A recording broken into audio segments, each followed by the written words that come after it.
Hi అండి. అందరికీ నమస్తే. నా రావణ్ పార్ట్ 48. అభి, అతిథి అనురాగ్ ఇంటికి వస్తారు. రంగం అనురాగ్ కోసం ఎదురు చూస్తూ ఉంటుంది.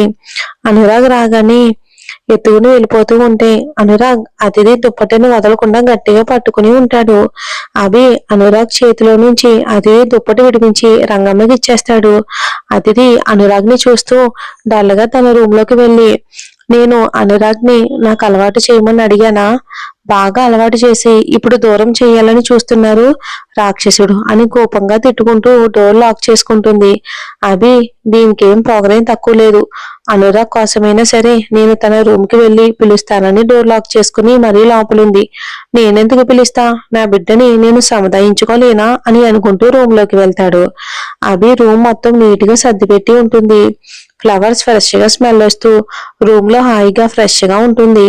అభి అనురాగ్ ఆడుకుంటూ ఉంటారు. రూమ్ అంతా అబ్జర్వ్ చేస్తూ ఉంటాడు. బెడ్ మీద కొత్త సూట్ ఉంటుంది.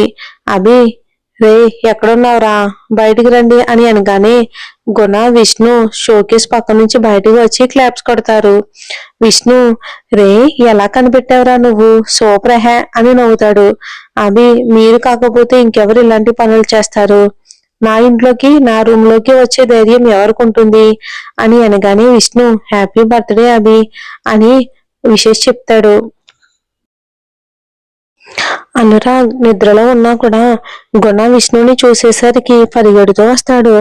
గుణ, ఏ చిన్న అని ఎత్తుకుని ముద్దులాడి, అతిథి అంటే ఎక్కడ, నీ అల్లరి తట్టుకోలేక మీ నాన్నకిచ్చి ఎస్కేప్ అయ్యిందా ఏంటి, తనని భయపెట్టేశావా అని నవ్వుతూ అంటే అభి అతిథి గురించి విని డల్ అయిపోతాడు. విష్ణు, ఏంట్రా సడన్ గా ఇలా అయిపోయావు, అతిథి ఎక్కడ ఉంది, అస్సలు కనపడలేదు అని అనగానే అభి కళ్ళల్లో కన్నీటి బొట్టు బయటకు వస్తుంది. ఎన్నో రోజుల తర్వాత అభి కళ్ళల్లో కన్నీళ్లు చూసి గుణ, విష్ణు అనురాగ్ని పక్కన పెట్టి అభి దగ్గరకు వస్తారు.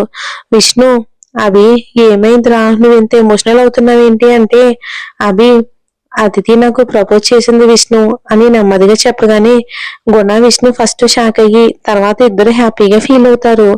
గుణ, ఏ సూపర్ మామ, ఇంకేంటి మీ ఇద్దరు హ్యాపీగా పెళ్లి చేసుకోండి, అంతా సెట్ అయిపోతుంది, నీ లైఫ్ లో ఇక ఎలాంటి లోటు ఉండదు.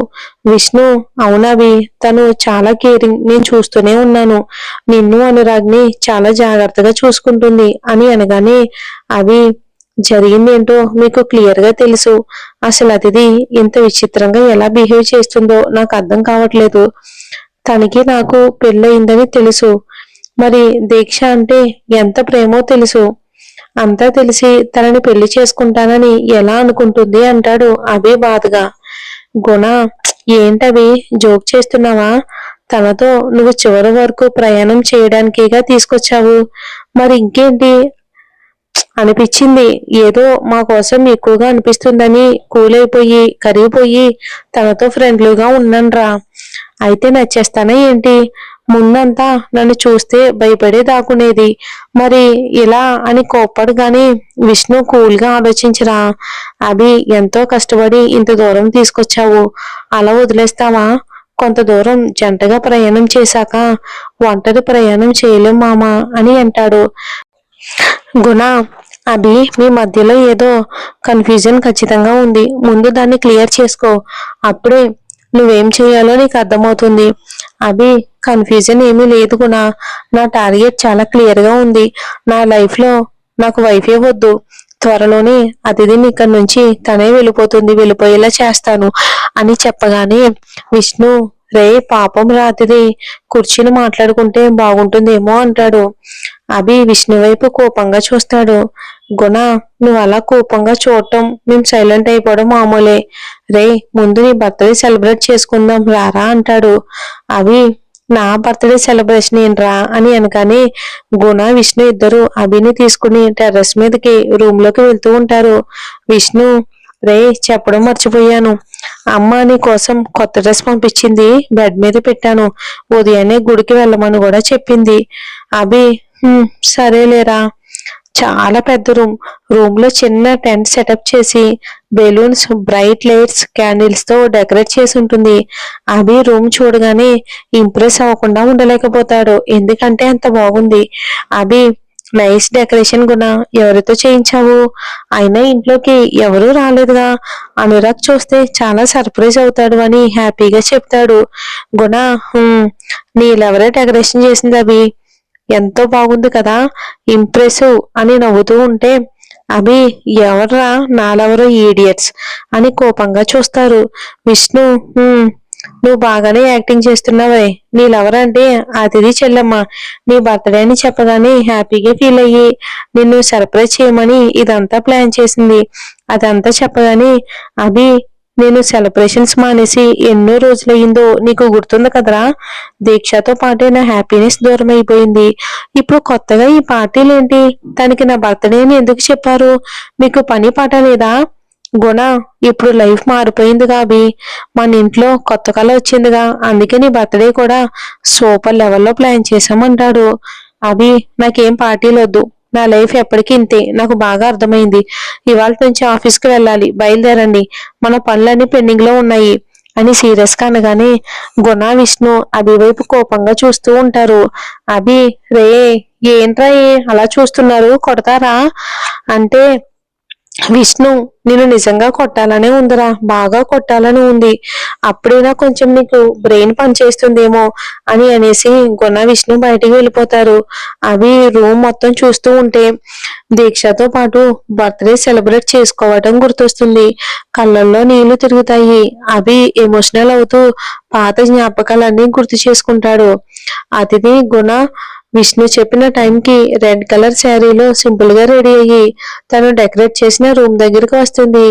అభి రూమ్ లో ఒక్కడే ఉండడం గమనించి, అభి హ్యాపీ బర్త్డే, గుణ వాళ్ళు రాలేదా అని అడిగితే, వచ్చారు, వెళ్ళిపోయారు అంటే, అతిథి అదేంటి నాతో ఇలా చెయ్యాలని చెప్పారు, ఇప్పుడు చూస్తే వెళ్ళిపోయారంటున్నావు అని అడుగుతుంది. అభి, ఇదంతా ఎందుకు చేసావు అతిథి? నన్ను ఇంప్రెస్ చేయాలనా? ఇవన్నీ నన్ను ఇంచు కూడా కదపలేవు. ఇలాంటివి చేసి నా దృష్టిలో నువ్వు తక్కువైపోకు అని అనగానే, అతిథి నేను నీ కోసం చేయలేదు. గుణ, విష్ణు నన్ను రిక్వెస్ట్ చేస్తే ఒప్పుకున్నాను. బర్త్డే కదా అని సర్ప్రైజ్ చేద్దాం అనుకున్నా. అయినా మనసులో ఉన్న ప్రేమ బాధ అర్థమయ్యి నాతో ఉంటే నేను హ్యాపీగా ఫీల్ అవుతాను గాని పార్టీలకి గిఫ్ట్లకి ఇంప్రెస్ అయ్యే మనుషులు కానక్కర్లేదు. ఏదో మీరంతా కలిసి ఎంజాయ్ చేస్తారని కష్టపడి డెకరేషన్ చేశాను. అభి, ఇంకెప్పుడు ఆ వెధవలు చెప్పింది నమ్మి ఇలాంటివన్నీ అరేంజ్ చేయకు. నాకు అస్సలు నచ్చదు. ఇంకొక విషయం, నా రూమ్ లోకి నా పర్మిషన్ లేకుండా అడుగు పెట్టద్దు. నేను రంగంకి నా రూమ్ లోకి ఎవరిని రానివద్దని చెప్పాను. తను చూడలేదేమో అని అనగానే అతిథి కళ్ళల్లో కన్నీళ్ళు వచ్చేస్తున్నాయి. కోపాన్ని బాధని కంట్రోల్ చేసుకుంటూ, అసలు నేనేం చేశానని నా మీద ఇంత బాగా? నేను చాలా బోల్డ్ మనిషిని. ప్రేమ ఎక్కువైపోయి బుద్ధి లేక ప్రపోజ్ చేశానే అనుకో. నువ్వు నేనంటే ఇష్టమా లేదా అని నాకు ఆన్సర్ చెప్తే సరిపోతుంది కదా అభి. ఇంత కోపం ఎందుకు చూపిస్తున్నావు నా మీద? నీకేమీ అనిపించట్లేదా అని ఏడుస్తూ అక్కడ నుండి రూమ్ లోకి వెళ్ళిపోతుంది. అభి ఒక్కసారిగా డల్ అయిపోతాడు, చాలా బాధపడతాడు. అతిథి బాగా ఏడ్చి బాధ తగ్గించుకుని డల్ గా రూమ్ లో నుంచి బయటికి వచ్చి కిచెన్ లోకి వెళ్ళి పాయసం చేస్తూ ఉంటుంది. రంగమ్మ, అమ్మా చెప్తున్నానని ఏమీ అనుకోవద్దు. అయ్యగారికి మీకు గొడవలు ఉన్నట్టున్నాయి. కూర్చుని మాట్లాడుకోండి. భార్యాభర్తల మధ్యలో ఎన్ని గొడవలున్నా భార్య చొరవ తీసుకుని ముందుకెళ్ళాలి అనగానే, అతిథి రంగమ్మ నీ పని కానివ్వు. ఎక్కువగా చుట్టూ జరిగే విషయాలు పట్టించుకోవద్దు, నీకే మంచిది కాదు. నేను అభి భార్యాభర్తలం కాదు, ఫ్రెండ్స్ అంతే అంటుంది. రంగమ్మ షాక్ అయ్యి సైలెంట్ అయిపోతుంది. అనురాగ్ ఏడుస్తూ అతిథి దగ్గరకు వచ్చి ఆడుకుందామని పిలుస్తాడు. అతిథి హాల్లో కూర్చుని అనురాగ్ కి పాయసం తినిపిస్తూ ఉంటే అనురాగ్ హ్యాపీగా తింటూ ఉంటాడు. రంగమ్మ, అనురాగ్ బాబు నిన్నటి నుంచి సరిగ్గా తినలేదమ్మా. మీరు పెడుతుంటే ఎంత బాగా తింటున్నాడో చూడండి అని రంగమ్మ మురిసిపోతూ ఉంటుంది. అవునా రంగమ్మ అని అంటుంది అదిది. అభి రూమ్ లో అభి ఆఫీస్ కి రెడీ అవుతూ ఉంటే రంగమ్మ పాయసం తీసుకుని ఇస్తుంది. అభి పాయసం టేస్ట్ చూడగానే అతిథి చేసిందని అర్థమై పక్కన పెడేస్తాడు తినకుండా. రంగమ్మ వైపు కోపంగా చూడగానే అభి ఏం చెప్పాలనుకున్నాడో రంగమ్మకి అర్థమైపోతుంది. రంగమ్మ అభి రూమ్ లో నుంచి డల్లగా వస్తుంటే అతిథికి అభి రూమ్ లో ఏం జరిగిపోయిందో అర్థమవుతుంది. అతిథి అనురాగ్ ని రంగంకి ఇచ్చి ఆడిపించమని చెప్పి తన రూమ్ కి వెళ్ళిపోతుంది. అభి ఆఫీస్ కి బయలుదేరి వెళ్తూ ఉంటే టేబుల్ మీద ఒక బాక్స్ కనిపిస్తుంది. అభి దాన్ని ఓపెన్ చేసి చూస్తే పెద్ద లవ్ సింబల్ మధ్యలో ఇద్దరు లవర్స్ ఉయ్యాలు ఊగుతూ ఉంటారు. ఒకరి పైన అభి అని రాసుకుని ఉంటే ఇంకొకరి పైన దీక్ష అని రాసి ఉంటుంది. అభి ఆ బాక్స్ చూసి బాధేసి అలానే వదిలేసి ఆఫీస్ కి వెళ్ళిపోతాడు. అనురాగ్ అభి రూమ్ కి తన బాల్ కోసమని వెళ్ళి అతిథి అభి కోసం పెట్టిన గిఫ్ట్ తీసుకుని బయటికి వచ్చి ఆడుకుంటూ కింద పడేస్తాడు. బొమ్మ విరుగు విరిగిపోయింది. అదిది అనురాగ్ కోసం ఎదుగుతూ వచ్చి బొమ్మని చూస్తుంది. తన కళ్ళల్లో నీళ్లు తిరుగుతాయి. అభి, నీకు నేనంటే ఇష్టం లేదని తెలుసు. దీక్ష మీద ప్రేమ కన్నా నా మీద ద్వేషమే నీ మనసులో ఎక్కువగా ఉందని తెలియదు. ఇక నేను ఎప్పుడూ నీ మొహం చూడను, నీకు ఎదురు పడను, విసిగించను అనుకుంటూ ఏడుస్తూ బయటికి వెళ్తుంది. 2 రోజుల తర్వాత సుదీప్ హాస్పిటల్లోకి అడుగుపెట్టి నాగేంద్ర దగ్గరికి వస్తాడు. సుదీప్, బావా బాగున్నావా? ఇప్పటి వరకు బాగానే ఉన్నాను అని అంటాడు. మనం డిశ్చార్జ్ అయిపోయాం అని నవ్వగానే సరోజ, రే అరవకరా, ఎక్కువ మాట్లాడితే మొన్నట్లో బయటికి గెంటుతాడు అంటుంది. నాగేంద్ర, ఓ గత 10 ఏళ్లుగా నేను చేయలేని పని హాస్పిటల్ వాళ్ళు చేశారన్నమాట. పోనీలే, వీడి వేషాలు బాగానే తెలుసుకున్నారు. చూడు బావా, నన్ను రెచ్చగొట్టొద్దు. అభిగాడు నీ అల్లుడు అన్న కాబట్టి ఊరుకున్నా, లేకపోతే పాటికి నా మనుషులు పంపి పరువు పోయేలా కొట్టించేవాణ్ణి అని అరుస్తాడు. నాగేంద్ర, మాటలేమో చాలా మాట్లాడతావు. నీ పరపతి ఉపయోగించి నాకు ఒక హాస్పిటల్లో రూమ్ తీసుకోలేకపోయావు. అభిలాష్ అంటే ఏమనుకున్నావు? అతని కాలి గోటుకు కూడా నువ్వు తాకలేవు. ఈ హాస్పిటల్లో నీ మాటలు ఎవరైనా వింటే వాళ్ళు కొట్టే కొట్టడికి ఇక్కడే చచ్చిపోతావు అని వెటకారంగా నవ్వుతాడు. సుదీప్ కోపంతో రగిలిపోతూ మండిపోతాడు. సరోజ సుదీప్ ని కూల్గా ఉండమని సేవ చేస్తుంది. అభిబాబు వల్లే మీరు ప్రమాదం నుంచి బయటపడ్డారు అంటుంది సరోజ. కనీసం అతను హాస్పిటల్ ఖర్చు కూడా తీసుకోలేదు. నాగేంద్ర, అలా వాళ్ళు తీసుకోలేదని మనం సైలెంట్ గా ఉండటం కరెక్ట్ కాదు సరోజ. రే సుదీప్, నువ్వు అభిబాబు ఇంటికెళ్ళి డబ్బు మొత్తం ఇచ్చేసే, అలాగే క్షమాపణ అడుగు అనగానే సుదీప్, అక్క ఏమంటున్నావు? నీకేమైనా పిచ్చెక్కిందా? వాడిని నేను క్షమాపణ అడగడం జరగదు. సరోజ, నోరు మూసుకుని వెళ్ళిరా. వసంత వదిలికి అభిబాబుని నానా మాటలు అన్నామని తెలిస్తే ఊరుకోదు. ఆమెకు అభి అంటే ప్రాణం. సుదీప్, ఇది మరీ బాగుంది. వర్ష కోసం ఇప్పుడు నేను వాడికి వెళ్ళి వాడి ఫ్యామిలీకి సారీ చెప్పాలి ఏంటి? లేదు లేదు, నేను చచ్చినా చెప్పను. రేయ్, మర్యాదగా చెప్పిన పని చేయి. ఎక్కువ వాగితే చంపుతా.